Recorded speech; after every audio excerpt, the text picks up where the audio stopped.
ആകാശവാണി.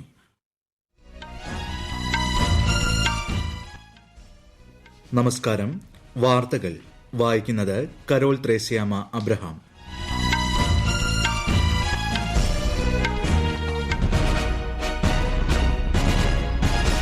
പ്രധാന വാർത്തകൾ. രണ്ടാം ഘട്ട ലോക്സഭാ തെരഞ്ഞെടുപ്പിന് നാമനിർദ്ദേശ പത്രിക സമർപ്പിക്കാനുള്ള സമയപരിധി അവസാനിച്ചു. കേരളത്തിൽ 290 സ്ഥാനാർത്ഥികൾ പത്രിക സമർപ്പിച്ചു. സൂക്ഷ്മ പരിശോധന നാളെ.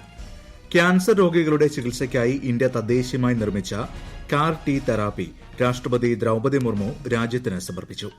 2024 ലോക്സഭാ തെരഞ്ഞെടുപ്പ് ഇന്ത്യയെ ഒരു വികസിത രാഷ്ട്രമാക്കാൻ വേണ്ടിയുള്ളതെന്ന് പ്രധാനമന്ത്രി നരേന്ദ്രമോദി.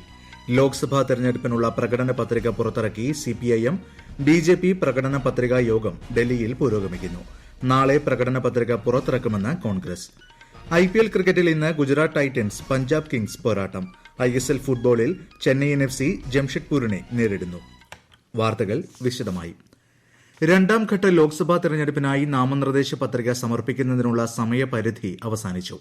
കേരളം ഉൾപ്പെടെ 12 സംസ്ഥാനങ്ങളിലെയും ജമ്മുകാശ്മീരിലെയും 89 മണ്ഡലങ്ങളിലാണ് ഏപ്രിൽ 26-ന് വോട്ടെടുപ്പ് നടക്കുന്നത്.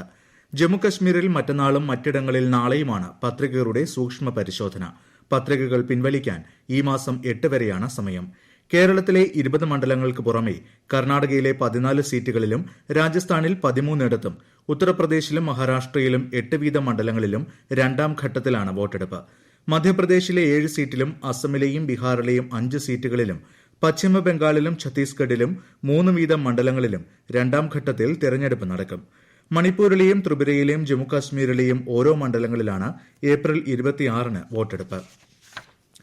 രണ്ടാം ഘട്ട ലോക്സഭാ തെരഞ്ഞെടുപ്പിനായുള്ള നാമനിർദ്ദേശ പത്രികാ സമർപ്പണത്തിനുള്ള സമയപരിധി അവസാനിച്ചപ്പോൾ കേരളത്തിൽ 290 സ്ഥാനാർത്ഥികൾ പത്രിക സമർപ്പിച്ചതായി സംസ്ഥാന മുഖ്യ തെരഞ്ഞെടുപ്പ് ഓഫീസർ സഞ്ജയ് കൌൾ അറിയിച്ചു. ആകെ 499 പത്രികകളാണ് ലഭിച്ചത്. നാളെ സൂക്ഷ്മ പരിശോധന നടക്കും. നാമനിർദ്ദേശ പത്രിക പിൻവലിക്കാനുള്ള സമയപരിധി ഏപ്രിൽ 8-ന് അവസാനിക്കുന്നതോടെ അന്തിമ സ്ഥാനാർത്ഥി പട്ടികയ്ക്ക് രൂപമാകും. തിരുവനന്തപുരത്താണ് ഏറ്റവുമധികം സ്ഥാനാർത്ഥികൾ പത്രിക സമർപ്പിച്ചത്. 22 പേരാണ് ഇവിടെ പത്രിക നൽകിയത്. 8 പത്രികകൾ ലഭിച്ച ആലത്തൂർ മണ്ഡലത്തിലാണ് ഏറ്റവും കുറവ് സ്ഥാനാർത്ഥികൾ. മാർച്ച് 28-ന് നാമനിർദ്ദേശ പത്രികാ സമർപ്പണം ആരംഭിച്ച സംസ്ഥാനത്ത് പത്രികാ സമർപ്പണത്തിന്റെ അവസാന ദിനമായ ഇന്ന് 252 പത്രികകളാണ് ലഭിച്ചത്. പത്രികാ സമർപ്പണത്തിന്റെ അവസാന ദിനം കേരളത്തിൽ നിരവധി പ്രമുഖ സ്ഥാനാർത്ഥികളാണ് പത്രിക നൽകിയത്. തിരുവനന്തപുരം ലോക്സഭാ മണ്ഡലത്തിൽ NDA സ്ഥാനാർത്ഥി രാജീവ് ചന്ദ്രശേഖർ, ആറ്റിങ്ങലിൽ UDF സ്ഥാനാർത്ഥി അടൂർ പ്രകാശ്, കൊല്ലത്ത് UDF സ്ഥാനാർത്ഥി NK പ്രേമചന്ദ്രൻ, കോട്ടയത്ത് UDF സ്ഥാനാർത്ഥി ഫ്രാൻസിസ് ജോർജ്, ആലപ്പുഴയിൽ UDF സ്ഥാനാർത്ഥി KC വേണുഗോപാൽ, എറണാകുളത്ത് UDF സ്ഥാനാർത്ഥി ഹൈബി ഈഡൻ, തൃശൂരിൽ NDA സ്ഥാനാർത്ഥി സുരേഷ് ഗോപി, വടകരയിൽ UDF സ്ഥാനാർത്ഥി ഷാഫി പറമ്പിൽ, വയനാട്ടിൽ BJP അധ്യക്ഷൻ K സുരേന്ദ്രൻ തുടങ്ങിയവർ ഇന്ന് നാമനിർദ്ദേശ പത്രിക സമർപ്പിച്ച പ്രമുഖരിൽ പെടുന്നു. ക്യാൻസർ രോഗികളുടെ ചികിത്സയ്ക്കായി ഇന്ത്യ തദ്ദേശീയമായി നിർമ്മിച്ച കാർ ടി തെറാപ്പി മുംബൈ IITയിൽ രാഷ്ട്രപതി ദ്രൌപദി മുർമു രാജ്യത്തിന് സമർപ്പിച്ചു. വിശദാംശങ്ങളിലേക്ക്. ജനങ്ങൾക്ക് പ്രാപ്യമാകുന്നതും താങ്ങാനാവുന്നതുമായ കാർ ടി സെൽ തെറാപ്പി ചികിത്സ മനുഷ്യരാശിക്ക് മുഴുവൻ പുതിയ പ്രതീക്ഷ നൽകുന്നുവെന്ന് ചടങ്ങിൽ സംസാരിക്കവെ രാഷ്ട്രപതി മുർമു പറഞ്ഞു.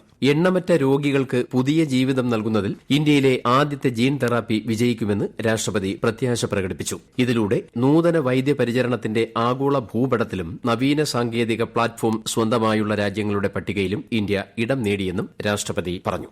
നെക്സ്കാർ 19 കാർ ടി എന്ന പേരിലെ ഈ തെറാപ്പി ആദ്യ തദ്ദേശീയ ഇന്ത്യൻ നിർമ്മിത കാർ ടി തെറാപ്പിയാണ്. അക്കാദമിക വ്യവസായ പങ്കാളിത്തത്തിലൂടെ രൂപപ്പെട്ട ഈ തെറാപ്പി ലോകത്തിലെ ഏറ്റവും താങ്ങാനാവുന്ന കാർ ടി തെറാപ്പിയാണ്. ഇത് സെൽ ജീൻ തെറാപ്പി മേഖലയിലെ ആഗോള ഭൂപടത്തിൽ ഇന്ത്യയുടെ സ്ഥാനം ഉറപ്പിക്കുന്നതാണ്. പ്രായമായ ക്യാൻസർ രോഗികൾക്കു മാത്രമല്ല പീഡിയാട്രിക് ക്യാൻസർ രോഗികൾക്കും കാർ ടി സെൽ തെറാപ്പി അനുഗ്രഹമാകുമെന്ന് ചടങ്ങിൽ മഹാരാഷ്ട്ര ഗവർണർ രമേശ് ബൈസ് പറഞ്ഞു. IIT Bombay director professor Subhasis Chaudhuri, Tata memorial centre director professor Sudeep Gupta തുടങ്ങിയവർ ചടങ്ങിൽ പങ്കെടുത്തു. News desk Akashvani. സംസ്ഥാനത്ത് ലോക്സഭാ തെരഞ്ഞെടുപ്പിനുള്ള പ്രചാരണം സജീവമാക്കി രാഷ്ട്രീയ പാർട്ടികൾ. മുഖ്യമന്ത്രിയും മുതിർന്ന CPIM നേതാവുമായ പിണറായി വിജയൻ ഇന്ന് എറണാകുളത്ത് സംഘടിപ്പിച്ച LDF പ്രചാരണ യോഗങ്ങളിൽ പങ്കെടുത്തു. കേന്ദ്രമന്ത്രിമാരും മുതിർന്ന BJP നേതാക്കളുമായ S ജയശങ്കർ, സ്മൃതി ഇറാനി എന്നിവരും സംസ്ഥാനത്ത് ഇന്ന് NDA പ്രചാരണ പരിപാടികളിൽ പങ്കെടുത്തു. ആറ്റിങ്ങൽ ലോക്സഭാ മണ്ഡലം BJP സ്ഥാനാർത്ഥി V മുരളീധരൻ മണ്ഡലത്തിനായി തയ്യാറാക്കിയ കരട് വികസന രേഖ ശ്രീ S ജയശങ്കർ പ്രകാശനം ചെയ്തു. ലോക്സഭാ തെരഞ്ഞെടുപ്പിനുള്ള പ്രകടന പത്രിക സിപിഐഎം പുറത്തിറക്കി. Party general secretary Sitaram Yechury, polit bureau അംഗങ്ങളായ പ്രകാശ് കാരാട്ട്, ബൃന്ദ കാരാട്ട്, തപൻ സെൻ തുടങ്ങിയ നേതാക്കൾ ന്യൂഡൽഹിയിൽ സംയുക്തമായാണ് പത്രിക പ്രസിദ്ധീകരിച്ചത്. സിപിഐഎം രാജ്യത്ത് ജനാധിപത്യവും മതേതരത്വവും ശക്തിപ്പെടുത്തുമെന്ന് ശ്രീ യെച്ചൂരി അഭിപ്രായപ്പെട്ടു. അതിസമ്പന്നർക്ക് മേൽ പ്രത്യേക നികുതി, സ്വകാര്യ മേഖലയിൽ സംവരണം, രാഷ്ട്രീയ പാർട്ടികൾക്ക് സംഭാവന നൽകുന്നതിൽ നിന്ന് കോർപ്പറേറ്റുകളെ വിലക്കൽ, തൊഴിലെടുക്കാനുള്ള അവകാശം ഭരണഘടനാ അവകാശമാക്കി മാറ്റൽ തുടങ്ങിയവ പത്രിക ഉറപ്പു നൽകുന്നു. UAPA നിയമം, കള്ളപ്പണം വെളുപ്പിക്കൽ നിരോധന നിയമം എന്നിവ റദ്ദാക്കുമെന്നും പാർട്ടി പ്രകടന പത്രികയിൽ ഉറപ്പു നൽകുന്നു. BJP പ്രകടന പത്രിക രൂപീകരണ യോഗം ന്യൂഡൽഹിയിൽ പുരോഗമിക്കുന്നു. മുതിർന്ന നേതാവ് രാജ്നാഥ് സിംഗ് നേതൃത്വം നൽകുന്ന സമിതിയുടെ രണ്ടാമത് യോഗമാണ് ഇത്. 27 പേരടങ്ങുന്നതാണ് സമിതി. മുതിർന്ന നേതാക്കളായ നിർമ്മല സീതാരാമൻ, കിരൺ റിജിജു തുടങ്ങിയവർ യോഗത്തിൽ പങ്കെടുക്കുന്നുണ്ട്. ലോക്സഭാ തെരഞ്ഞെടുപ്പിനായുള്ള പ്രകടന പത്രിക കോൺഗ്രസ് നാളെ പുറത്തിറക്കും. പാർട്ടി അധ്യക്ഷൻ മല്ലികാർജ്ജുൻ ഖാർഗെ, മുതിർന്ന കോൺഗ്രസ് നേതാവ് രാഹുൽ ഗാന്ധി എന്നിവർ ചേർന്നാണ് പ്രകടന പത്രിക പുറത്തിറക്കുക. ജമ്മു ലോക്സഭാ മണ്ഡലത്തിലേക്കായി 26 സ്ഥാനാർത്ഥികൾ പത്രിക സമർപ്പിച്ചു. ഈ മാസം 26-നാണ് മണ്ഡലത്തിൽ വോട്ടെടുപ്പ്. പത്രികകളുടെ സൂക്ഷ്മ പരിശോധന മറ്റന്നാൾ നടക്കും. തിങ്കളാഴ്ച വരെ പത്രികകൾ പിൻവലിക്കാം. ഈ വാർത്തകൾ ആകാശവാണിയിൽ നിന്ന്. ആകാശവാണി വാർത്തകളും വാർത്താധിഷ്ഠിത പരിപാടികളും all India radio news Thiruvananthapuram എന്ന യൂട്യൂബ് ചാനലിൽ ലഭ്യമാണ്. കൂടുതൽ വാർത്തകൾക്കായി all India radio news Thiruvananthapuram എന്ന ഫേസ്ബുക്ക് പേജും @ARnews_TVM എന്ന എക്സ് ഹാൻഡിലും സന്ദർശിക്കാം. 2024 ലോക്സഭാ തെരഞ്ഞെടുപ്പ് ഇന്ത്യയെ ഒരു വികസിത രാഷ്ട്രമാക്കാൻ വേണ്ടിയുള്ളതെന്ന് പ്രധാനമന്ത്രി നരേന്ദ്രമോദി. വികസിത രാജ്യമാക്കി ഇന്ത്യയെ മാറ്റാൻ ഭരണകൂടം സാധ്യമായ എല്ലാ ശ്രമങ്ങളും നടത്തിവരുന്നതായും പ്രധാനമന്ത്രി പറഞ്ഞു. ബീഹാറിൽ തെരഞ്ഞെടുപ്പ് റാലിയിൽ പങ്കെടുക്കുകയായിരുന്നു അദ്ദേഹം. ചന്ദ്രന്റെ ദക്ഷിണ ധ്രുവത്തിൽ ഇറങ്ങിയ ആദ്യ രാഷ്ട്രമായ ഇന്ത്യ നിലവിൽ ലോകത്തിലെ ഏറ്റവും വലിയ 5ാമത്തെ സാമ്പത്തിക ശക്തിയാണെന്നും അദ്ദേഹം അഭിപ്രായപ്പെട്ടു. ഉപരാഷ്ട്രപതി ജഗ്ദീപ് ധൻഖർ ന്യൂഡൽഹിയിലെ പാർലമെന്റ് ഹൌസിൽ ഇന്ന് ധോൽപൂരിലെ രാഷ്ട്രീയ മിലിറ്ററി സ്കൂളിലെ വിദ്യാർത്ഥികളുമായി ആശയവിനിമയം നടത്തി. രാജ്യസഭ സംഘടിപ്പിക്കുന്ന ത്രിദിന പഠന സന്ദർശന പരിപാടിയിലാണ് വിദ്യാർത്ഥികൾ പങ്കെടുക്കുന്നത്. മുതിർന്ന കോൺഗ്രസ് നേതാവ് സോണിയാഗാന്ധി, കേന്ദ്രമന്ത്രി അശ്വിനി വൈഷ്ണവ് എന്നിവർ രാജ്യസഭാംഗങ്ങളായി ഇന്ന് സത്യപ്രതിജ്ഞ ചെയ്തു. സഭാധ്യക്ഷൻ ജഗ്ദീപ് ധൻഖർ ഇരുവർക്കും സത്യവാചകം ചൊല്ലിക്കൊടുത്തു. സർക്കാർ ജീവനക്കാർക്ക് തപാൽ ബാലറ്റിലൂടെ വോട്ട് ചെയ്യാൻ കഴിയില്ലെന്ന് സമൂഹമാധ്യമത്തിലൂടെ പ്രചരിക്കുന്ന സന്ദേശം തെറ്റാണെന്ന് തെരഞ്ഞെടുപ്പ് കമ്മീഷൻ. തെരഞ്ഞെടുപ്പ് ഡ്യൂട്ടിയിലുള്ള യോഗ്യരായ ഉദ്യോഗസ്ഥർക്ക് തപാൽ ബാലറ്റിലൂടെ വോട്ട് ചെയ്യാവുന്നതാണെന്നും കമ്മീഷൻ വ്യക്തമാക്കി. IPL ക്രിക്കറ്റിൽ ഗുജറാത്ത് ടൈറ്റൻസ് പഞ്ചാബ് കിങ്സിനെ നേരിടുന്നു. അഹമ്മദാബാദിലെ നരേന്ദ്രമോദി സ്റ്റേഡിയത്തിലാണ് കളി. ടോസ് നേടിയ പഞ്ചാബ് ഗുജറാത്തിനെ ബാറ്റിംഗിന് അയച്ചു. പോയിന്റ് പട്ടികയിൽ ഗുജറാത്ത് ടൈറ്റൻസ് 5ാം സ്ഥാനത്തും പഞ്ചാബ് കിങ്സ് 7ാം സ്ഥാനത്തുമാണ്. ISL ഫുട്ബോളിൽ ഇന്ന് ചെന്നൈയിൻ FC ജംഷഡ്പൂർ പോരാട്ടം. ചെന്നൈ ജവഹർലാൽ നെഹ്റു സ്റ്റേഡിയത്തിലാണ് മത്സരം. ഇന്നലെ നടന്ന മത്സരത്തിൽ ഈസ്റ്റ് ബംഗാൾ കേരള ബ്ലാസ്റ്റേഴ്സിനെ 2 ഗോളുകൾക്ക് പരാജയപ്പെടുത്തി. 2-നെതിരെ 4 ഗോളുകൾക്കാണ് ഈസ്റ്റ് ബംഗാളിന്റെ വിജയം.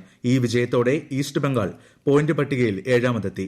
പട്ടികയിൽ 5ാമതുള്ള കേരള ബ്ലാസ്റ്റേഴ്സ് പ്ലേ ഓഫ് യോഗ്യത മുൻപ് തന്നെ ഉറപ്പിച്ചിരുന്നു. വാർത്താവിതരണ പ്രക്ഷേപണ മന്ത്രി അനുരാഗ് സിംഗ് ഠാക്കൂർ ബംഗളൂരുവിൽ പാർട്ടി പ്രവർത്തകരെ അഭിസംബോധന ചെയ്തു. BJP സ്ഥാനാർത്ഥി തേജസ്വി സൂര്യയുടെ പ്രചരണാർത്ഥം സംഘടിപ്പിച്ച റാലിയിൽ പങ്കെടുക്കുകയായിരുന്നു അദ്ദേഹം. രാജ്യത്ത് ഏറ്റവും കൂടുതൽ നികുതി സൃഷ്ടിക്കുന്ന 2ാമത്തെ നഗരമായ ബംഗളൂരു ജലദൌർലഭ്യം നേരിടുന്നതായി കേന്ദ്രമന്ത്രി കുറ്റപ്പെടുത്തി. കോൺഗ്രസ് SDPIയുടെ പിന്തുണ തേടുകയാണെന്നും അദ്ദേഹം ആരോപിച്ചു. തിരുവനന്തപുരം ലോക്സഭാ മണ്ഡലം NDA സ്ഥാനാർത്ഥി രാജീവ് ചന്ദ്രശേഖറിന്റെ തെരഞ്ഞെടുപ്പ് പ്രചാരണത്തോടനുബന്ധിച്ച് കേന്ദ്ര ആഭ്യന്തരമന്ത്രി അമിത്ഷാ മറ്റന്നാൾ തലസ്ഥാനത്തെത്തും. നെയ്യാറ്റിൻകരയിൽ നടക്കുന്ന റോഡ് ഷോയിൽ രാജീവ് ചന്ദ്രശേഖറോടൊപ്പം അമിത്ഷായും പങ്കെടുക്കും. 2024-25 കാലയളവിലെ 23,000-ലധികം ആദായനികുതി റിട്ടേണുകൾ ഇതുവരെ സമർപ്പിക്കപ്പെട്ട് കഴിഞ്ഞതായി കേന്ദ്ര പ്രത്യക്ഷ നികുതി ബോർഡ്. ഒരു സാമ്പത്തിക വർഷത്തിന്റെ തുടക്കം മുതൽ തന്നെ റിട്ടേണുകൾ സമർപ്പിക്കാൻ ഇതാദ്യമായി അവസരം ഒരുക്കിയതായും ബോർഡ് അറിയിച്ചു. ITR 1, ITR 2, ITR 4 എന്നിങ്ങനെ നികുതിദായകർ സാധാരണയായി ഉപയോഗിക്കുന്നവ ഫയലിംഗ് പോർട്ടലിൽ ഈ മാസം 1 മുതൽ ലഭ്യമാണെന്നും അധികൃതർ അറിയിച്ചു. പ്രധാന വാർത്തകൾ വീണ്ടും. 2ാം ഘട്ട ലോക്സഭാ തെരഞ്ഞെടുപ്പിന് നാമനിർദ്ദേശ പത്രിക സമർപ്പിക്കാനുള്ള സമയപരിധി അവസാനിച്ചു. കേരളത്തിൽ 290 സ്ഥാനാർത്ഥികൾ പത്രിക സമർപ്പിച്ചു. സൂക്ഷ്മ പരിശോധന നാളെ. ക്യാൻസർ രോഗികളുടെ ചികിത്സയ്ക്കായി ഇന്ത്യ തദ്ദേശീയമായി നിർമ്മിച്ച CAR-T തെറാപ്പി രാഷ്ട്രപതി ദ്രൌപദി മുർമു രാജ്യത്തിന് സമർപ്പിച്ചു. 2024 ലോക്സഭാ തെരഞ്ഞെടുപ്പ് ഇന്ത്യ ഒരു വികസിത രാഷ്ട്രമാക്കാൻ വേണ്ടിയുള്ളതെന്ന് പ്രധാനമന്ത്രി നരേന്ദ്രമോദി. ലോക്സഭാ തെരഞ്ഞെടുപ്പിനുള്ള പ്രകടന പത്രിക പുറത്തിറക്കി CPIM. BJP പ്രകടന പത്രികാ യോഗം ഡൽഹിയിൽ പുരോഗമിക്കുന്നു. നാളെ പ്രകടന പത്രിക പുറത്തിറക്കുമെന്ന് കോൺഗ്രസ്. IPL ക്രിക്കറ്റിൽ ഇന്ന് ഗുജറാത്ത് ടൈറ്റൻസ് പഞ്ചാബ് കിങ്സ് പോരാട്ടം. ISL ഫുട്ബോളിൽ ചെന്നൈയിൻ FC ജംഷഡ്പൂരിനെ നേരിടുന്നു. വാർത്തകൾ കഴിഞ്ഞു. അടുത്ത വാർത്താ പ്രക്ഷേപണം 8:35.